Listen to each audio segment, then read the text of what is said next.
Hello students, कैसे हैं आप लोग। उम्मीद करते हैं कि सभी लोग स्वस्थ होंगे और सुरक्षित होंगे। कोविड-19 का खतरा तो अभी बरकरार है और इसके साथ साथ गर्मी भी अपने चरम पर पहुंच चुकी है।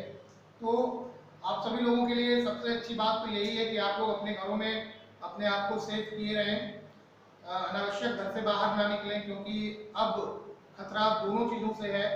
जो वायरल इन्फेक्शन का डर है वो तो है ही, इसके साथ साथ गर्मी का भी खतरा काफ़ी बढ़ गया है। हवाएं गर्म हवाएं चल रही हैं और इससे लू लगने की संभावना बढ़ गई है। तो आप सभी लोग अपने अपने घरों में रहें, सुरक्षित रहें और साथ ही साथ आप अपनी स्टडी कंटिन्यू रखें, क्योंकि आने वाले समय में हो सकता है कि विद्यालय खुलेंगे और नए क्लासेस में एडमिशन हो पाएंगे, पढ़ाई आगे की कंटिन्यू हो पाएगी। तो तब तक जो ये समय बीत रहा है, ये समय लॉस ना हो, इसमें कुछ ना कुछ सीखते रहें और घर पे रहते हुए इस चैनल के माध्यम से आप केमिस्ट्री के चैप्टर्स की स्टडी कंटिन्यू रखें। तो आइए स्टूडेंट, चलते हैं आज के इस लेक्चर की ओर। आप लोगों ने देखा होगा, पिछले लेक्चर में हम लोगों ने पढ़ा कंजर्वेशन ऑफ मॉस। हम लोग बात कर रहे थे लॉ ऑफ केमिकल कॉम्बिनेशन की। लॉ ऑफ केमिकल कॉम्बिनेशंस में हमने आपको बताए थे कि सबसे पहला जो लॉ था वो था लॉ ऑफ मॉस कंजर्वेशन, जिसको लैवोशियर ने दिया था। आज हम लोग उसी क्रम में दूसरा लॉ स्टार्ट करेंगे, law of constant preparation.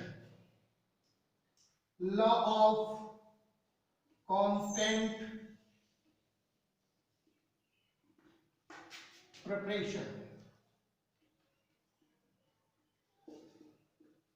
Law of constant preparation क्या चीज है?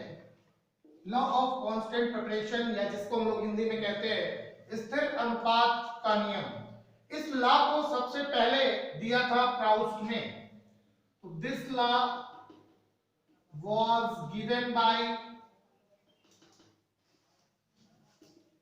Given by Proust. Joseph Proust पूरा नाम था उनका। जोसेफ प्राउस्ट ने इस लॉ को दिया था। जोसेफ प्राउस्ट जो थे वो एक फ्रेंच केमिस्ट थे। 1799 में ये लॉ सामने आया। तो इन 1799 क्या है ये law? Law of constant preparation या लॉ ऑफ कांस्टेंट कंपोजिशन, या इसी को हम लोग और भी एक नाम से जानते हैं कि लॉ ऑफ डेफिनेट प्रिपरेशन। तो लॉ ऑफ डेफिनेट प्रिपरेशन क्या चीज है? तो जो भी हम लोग देखें कि कोई भी कंपाउंड जो होता है जिसमें दो या दो से ज्यादा एलिमेंट्स आपस में कंबाइन होते हैं, कंपाउंड का फॉर्मेशन करते हैं, तो ये सभी कंपाउंड चाहे जिस विधि से बनाए जाएं, एक ही कंपाउंड को बनाने की कई सारी विधियां होती हैं, तो ये कंपाउंड चाहे जिस विधि से बनाए जाएं, उनके जो कॉन्स्टिट्यूटिंग एलिमेंट्स होता है, उन कॉन्स्टिट्यूटिंग एलिमेंट्स के अंदर एक फिक्स रेशियो होता है बाय मॉस, चाहे कोई भी चीज हो। जैसे अगर मान लो कि हम लोग बात करें कार्बन डाइऑक्साइड की, तो in case of carbon dioxide को कई सारे मेथड से बनाया जा सकता है। सबसे पहला मेथड देखिए, कार्बन और ऑक्सीजन कंबाइन होकर के क्या बनाती है? Carbon dioxide. कार्बन मोनोऑक्साइड और हाफ ऑक्सीजन ये भी मिलकर के क्या बनाती है? Carbon dioxide. अगर हम लोग potassium chlorate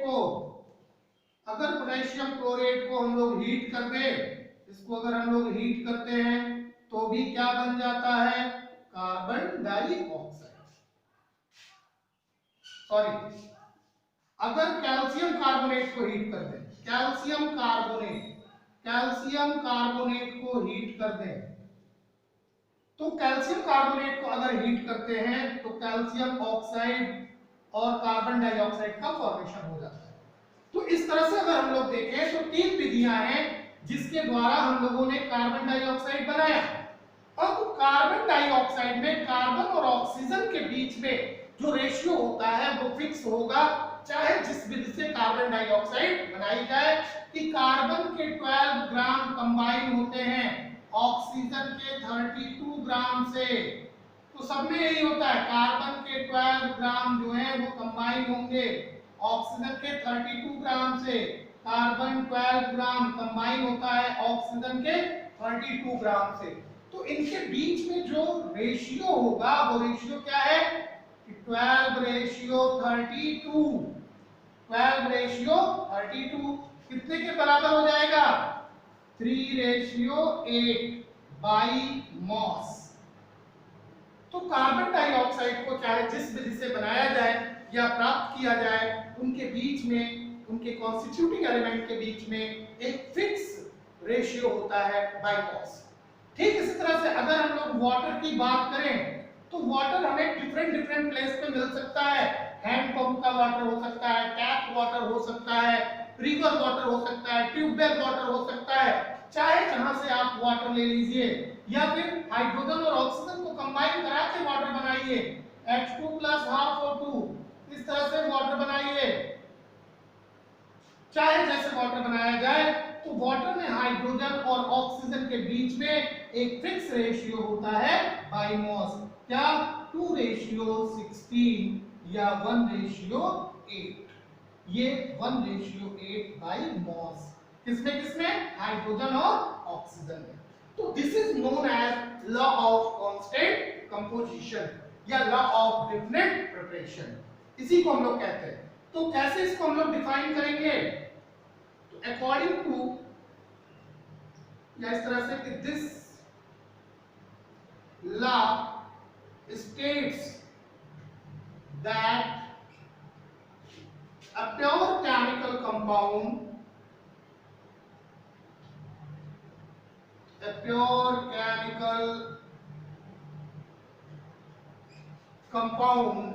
always contains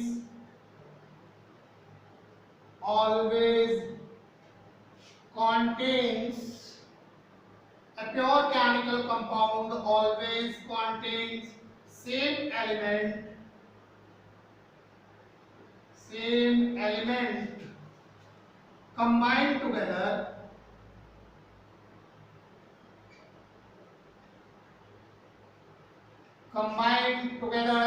in the same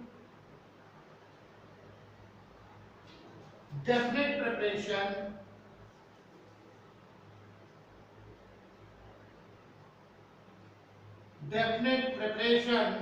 by weight।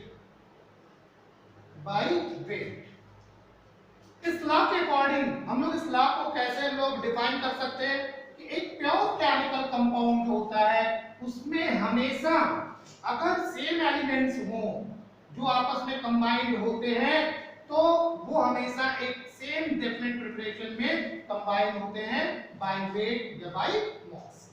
तो मतलब हुआ कि कोई भी चीज को चाहे जिस विधि से बनाई या प्राप्त की जाए, उसके कॉन्स्टिट्यूटिंग जो एलिमेंट्स होंगे, वो कॉन्स्टिट्यूटिंग एलिमेंट्स जो होते हैं वो हमेशा एक फिक्स रेशियो में होते हैं बाय वेट या bye moss.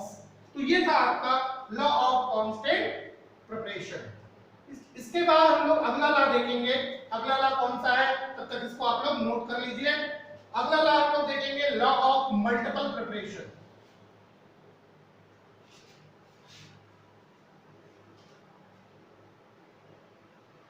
Law of multiple preparation. Law of multiple preparation क्या चीज है?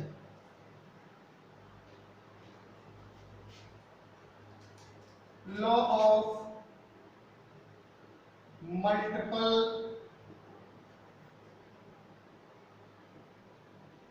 प्रिपरेशन, ये सारे लॉ आप लोग क्लास 9th में भी पढ़ चुके हो, इसलिए इसमें बहुत ज्यादा डिटेल जाने की जरूरत नहीं है, बस केवल एक बार थोड़ा सा रिकैप कर ले रहे हैं। तो लॉ ऑफ मल्टीपल प्रिपरेशन जो है वो डाल्टन के द्वारा दिया गया था। This law was given by Dalton in 1803। 1803 में ये नियम डाल्टन के द्वारा दिया गया। जॉन डाल्टन ने इसको 1803 में दिया। क्या बताता है कि when two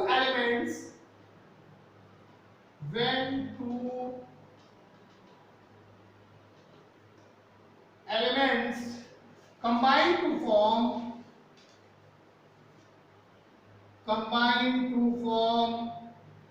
more than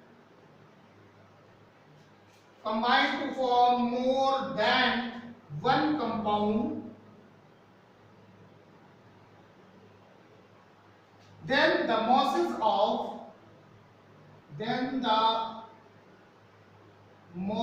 of one of the element which combine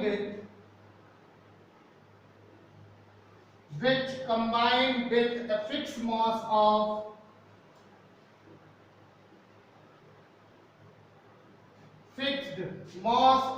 the other element are in always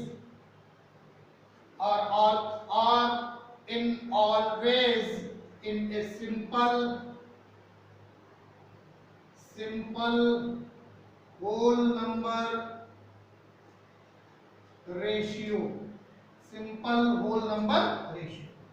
जब दो एलिमेंट्स जो होते हैं वो कंबाइन होते हैं, जिसकी वजह से एक से ज्यादा कंपाउंड्स बनते हैं, जैसे हाइड्रोजन और ऑक्सीजन दोनों कंबाइन होकर के दो एलिमेंट्स बना सकती है। एक क्या H2O और दूसरी क्या H2O2। एक तो H2O बना सकती है और दूसरा क्या बना सकती है H2O2। तो जब दो एलिमेंट्स कंबाइन होकर के एक से ज्यादा कंपाउंड बनाते हैं तो mass of one of the element which combine with a fixed mass of other element, उनमें से एक एलिमेंट का जो एलिमेंट कंबाइन हो रहा है उसमें से एक एलिमेंट का फिक्स मास जो होता है वो दूसरे एलिमेंट से जो कंबाइन करेगा तो वो हमेशा सिंपल होल नंबर रेशियो में कंबाइन करता है। जैसे अगर यहीं पे हम लोग देख लें वाटर और हाइड्रोजन पेरोक्साइड, ये दो चीजें हैं जो हाइड्रोजन और ऑक्सीजन के कॉम्बिनेशन से बनती हैं। तो हाइड्रोजन और ऑक्सीजन का जो कॉम्बिनेशन होता है इसमें, तो देखो हाइड्रोजन प्लस ऑक्सीजन बना क्या वाटर बना। हाइड्रोजन और ऑक्सीजन का कॉम्बिनेशन तो वाटर का फॉर्मेशन हुआ। यहां से हमको क्या दिख रहा है कि 2 gram hydrogen combine with 16 gram of oxygen form 18 gram of water. तो 16 ग्राम ऑक्सीजन जो है वो 2 ग्राम हाइड्रोजन से कंबाइन होकर के 18 ग्राम वाटर बनाती है। दूसरी चीज अगर हम लोग देखें H2 plus O2 तो बनता क्या है H2O2।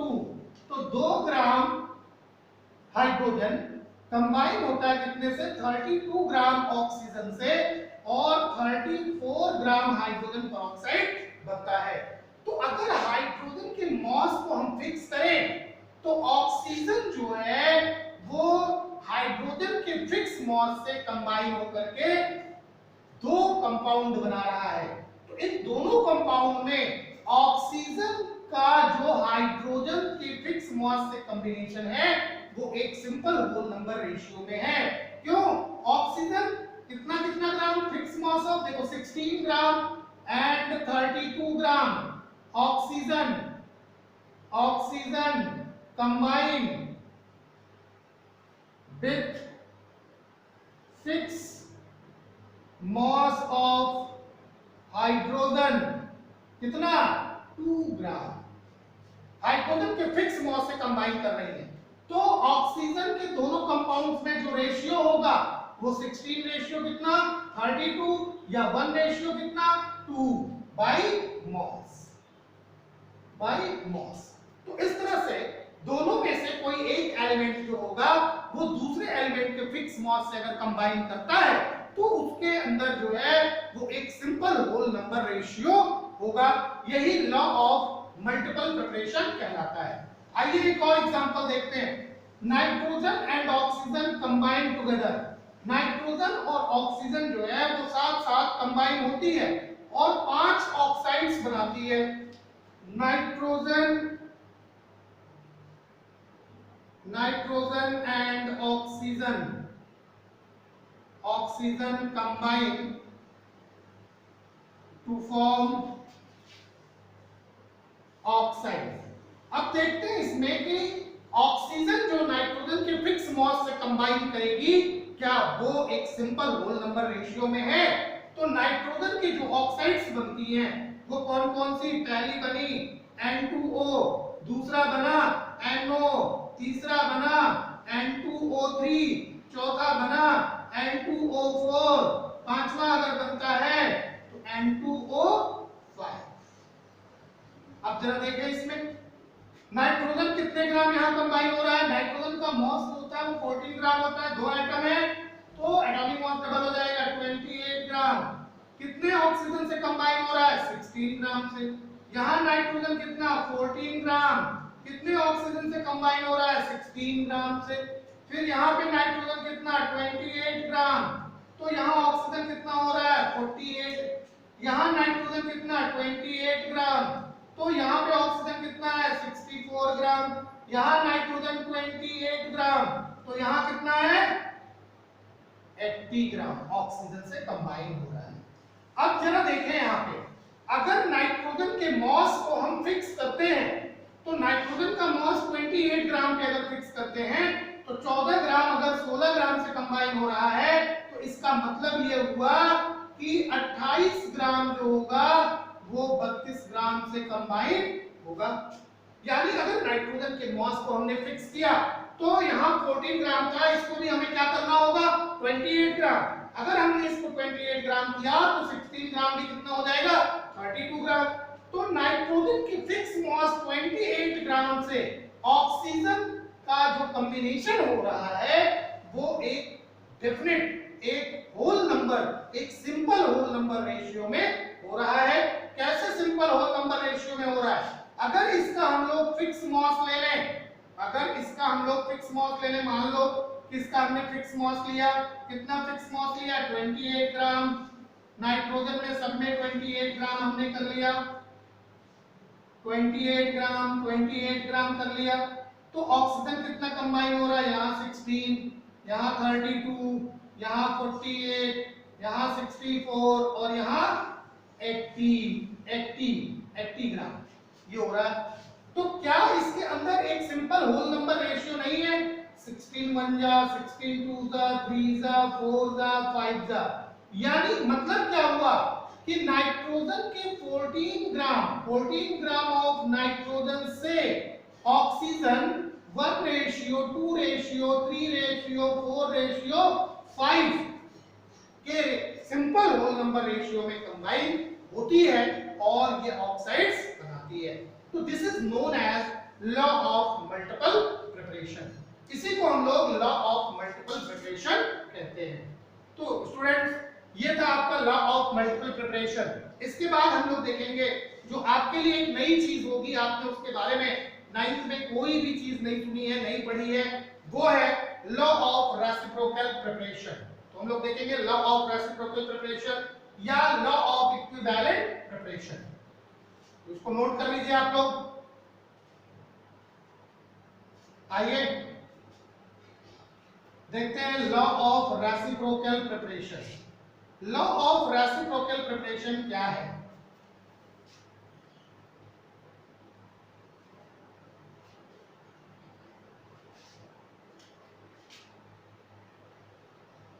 लॉ ऑफ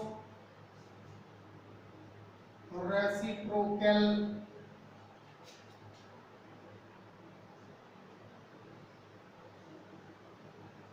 प्रपोर्शन या इसी को हम लोग कहते हैं law of equivalent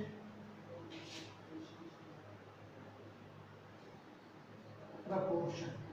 law of reciprocal proportion या लॉ ऑफ इक्विवेलेंट प्रपोर्शन क्या होता है? ये लॉ सबसे पहले 1792 में रिचर ने दिया। This law was given by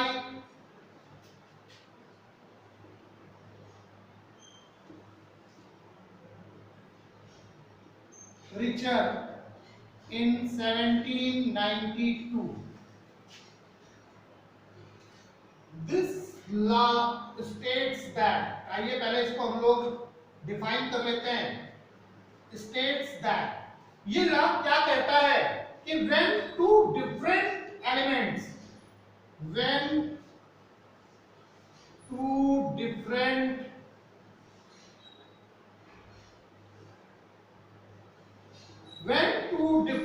element combine separately, with, when two different elements combine separately with a fixed mass of a, with a fixed mass of a third element, fixed mass of a third element, so the ratio in which they do so will be the same or some simple multiple of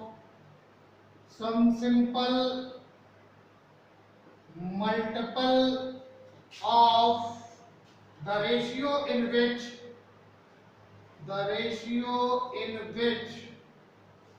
they combine with each other,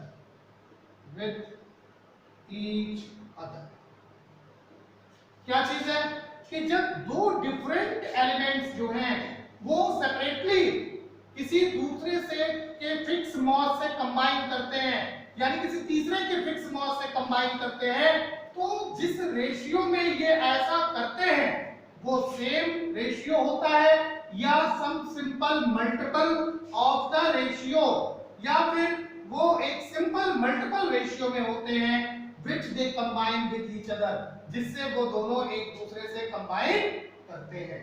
तो इसी को law of reciprocal preparation कहा जाता है। कैसे इस चीज को हम लोग जानेंगे लॉ ऑफ रेसिप्रोकल प्रिपरेशन को? जैसे अगर देखें तो सल्फर कंबाइन करती है ऑक्सीजन से और बनाती है क्या? Sulphur dioxide. यही सल्फर हाइड्रोजन से कंबाइन करती है और बनाती है क्या? H2S। और यही हाइड्रोजन जो है वो ऑक्सीजन से कंबाइन करता है और क्या बनाता है? H2O। तो अगर हम लोग देखें यहाँ सल्फर के बीच में देखें तो सल्फर का 32 ग्राम जो है वो ऑक्सीजन के 32 ग्राम से कंबाइन होता है। यहाँ पे सल्फर का 32 ग्राम जो है वो हाइड्रोजन के कितने ग्राम से? ये हाइड्रोजन के 2 ग्राम से कंबाइन होता है। यहाँ हाइड्रोजन का 2 ग्राम जो है वो ऑक्सीजन के कितने से? 16 ग्राम से कंबाइन होता है। तो अगर देखें तो सल्फर का जो मॉस है वो फिक्स है और सल्फर का ये फिक्स मॉस ऑक्सीजन के 32 ग्राम से कंबाइन होता है, जबकि हाइड्रोजन से कितने से? हाइड्रोजन के 2 ग्राम से कंबाइन होता है। लेकिन यही ऑक्सीजन जो है वो तीसरा एलिमेंट हाइड्रोजन जो है उससे कितने ग्राम से? हाइड्रोजन के 2 ग्राम जो होते हैं वो ऑक्सीजन के 16 ग्राम से कंबाइन होते हैं। तो अगर हम लोग देखें इन H2S हाइड्रोजन सल्फाइड में अगर हम लोग बात करते हैं तो हाइड्रोजन सल्फाइड में क्या है? 2 पार्ट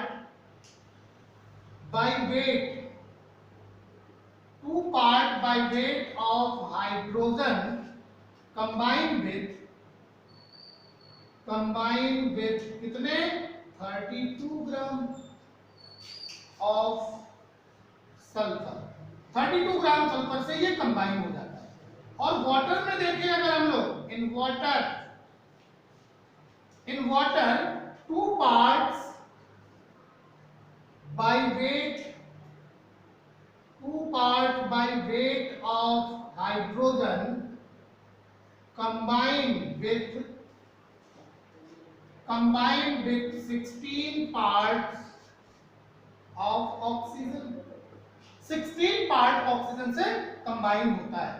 तो रेशियो ऑफ द जो रेशियो होगा वेट में किसके किसके, weight of sulphur and oxygen, ये किसमें हो जाएगा 32:16, यानी 2 रेशियो कितना 1, ये 2 रेशियो 1 हो जाएगा। अब दूसरा केस देखते हैं, जब सल्फर और ऑक्सीजन कंबाइन होती है यानी सल्फर डाइऑक्साइड का फॉर्मेशन होता है, तो in sulphur dioxide in SO2 sulphur का 32 ग्राम, सल्फर का 32 ग्राम, यानी 32 gram sulphur combine with 32 gram of oxygen, then ratio कितना हो जाएगा दोनों में 32:32 इक्वल टू कितना 1:1।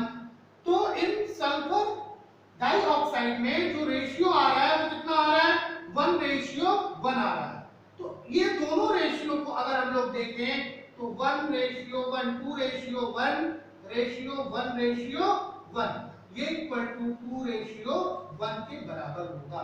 तो यहाँ पे जो कॉम्बिनेशन हो रहा है तीसरे एलिमेंट से वो 2:1 के रेशियो में हो रहा है, और इसीलिए इनके बीच का जो प्रिपरेशन है वो रेसिप्रोकल है, एक दूसरे के क्या है सिंपल मल्टीपल है इसमें, जिसमें वो कंबाइन करते हैं एक दूसरे से।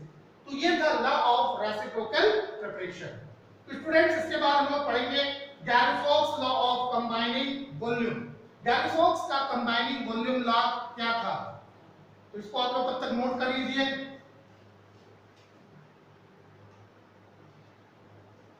आइए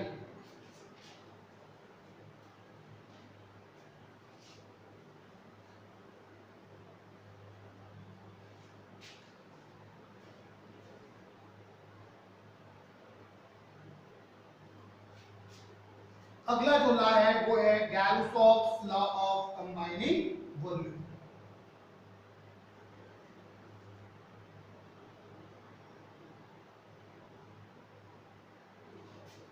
Galois law of combining volume।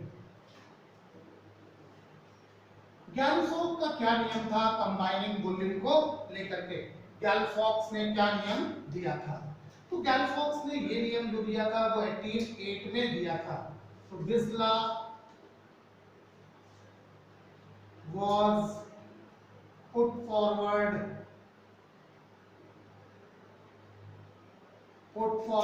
by Galois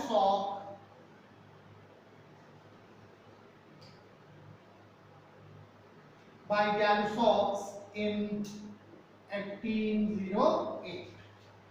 According to this law, इस लॉ के अकॉर्डिंग क्या है कि when gases react together, when gases react together, अगर मान लो कि किसी भी प्रोसेस के दौरान गैसेस जो हैं वो एक दूसरे से रिएक्ट कर रही हैं और produced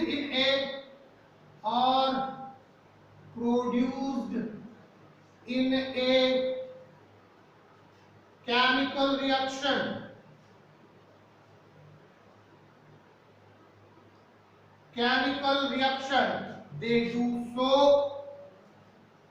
they do so in volumes which a simple ratio of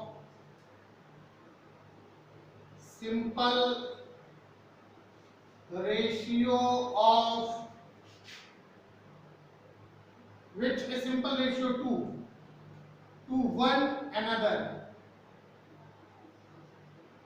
simple ratio to one another and to the volume of the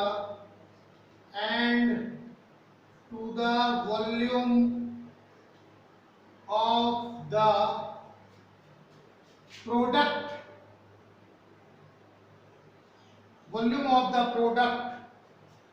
तो ये जो था वो गैल्सवॉक्स का लॉ था कि when gases react together or produced in a chemical reaction, अगर gases जो हैं वो आपस में रिएक्ट करती हैं या किसी रिएक्शन के दौरान बनती हैं, तो ऐसे में ये कैसे करती हैं ये अपने वॉल्यूम में करती हैं, और ये वॉल्यूम जो होता है वो एक सिंपल रेशियो होता है एक दूसरे के और किसके, volume of the product, provided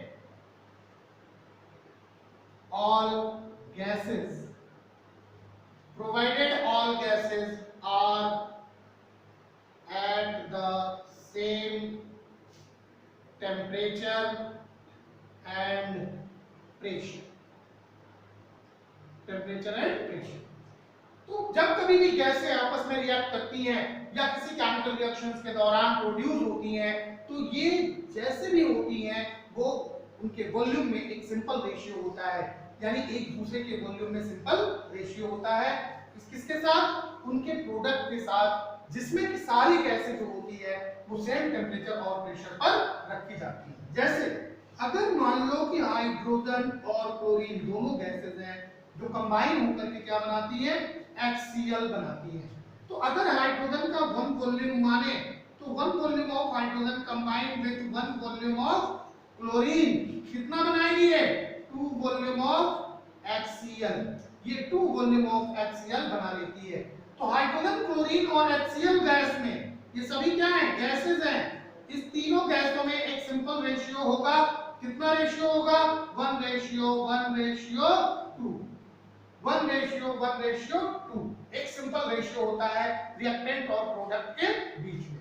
बिल्कुल इसी तरह से अगर हम लोग देखें कि हाइड्रोजन जो है वो कंबाइन होती है किससे, ऑक्सीजन से, अगर हाइड्रोजन ऑक्सीजन से कंबाइन होती है तो इससे क्या फॉर्म होता है, वाटर। अगर मान लो ये वाटर वेपर्स है, ये भी गैसियस फॉर्म में है, तो देखिए अगर तो 2 volume of hydrogen combined with 1 volume of oxygen to form 2 volume of water vapours, तो हाइड्रोजन, ऑक्सीजन और वाटर वेपर्स में जो सिंपल रेशियो है वो रेशियो कितना हो गया, 2:1:2। इसमें एक सिंपल रेशियो होता है 2:1:2। तो ये गैल्फोक्स लॉ ऑफ गैसियस वॉल्यूम था। तो स्टूडेंट्स आप लोग इतनी चीजों को देखेंगे, इसके बाद हम लोग केवल और केवल अवोगाड्रो लॉ देखेंगे, और अवोगाड्रो लॉ देखने के बाद फिर हम लोग डाल्टन्स की थ्योरी पढ़ेंगे और एटॉमिक मास और मोलर मास को कैलकुलेट कैसे करते हैं, इन चीजों को हम लोग देखेंगे, और फिर परसेंटेज कंपोजिशन देखा जाएगा। तो आज आप लोग इतनी चीजों को नोट करिएगा, इसको प्रिपेयर करिएगा, इस वीडियो को ज्यादा से ज्यादा शेयर करिए ताकि ज्यादा से ज्यादा लोगों को ये आसानी से सुलभ हो सके और वो अपनी पढ़ाई कंटिन्यू कर पाए।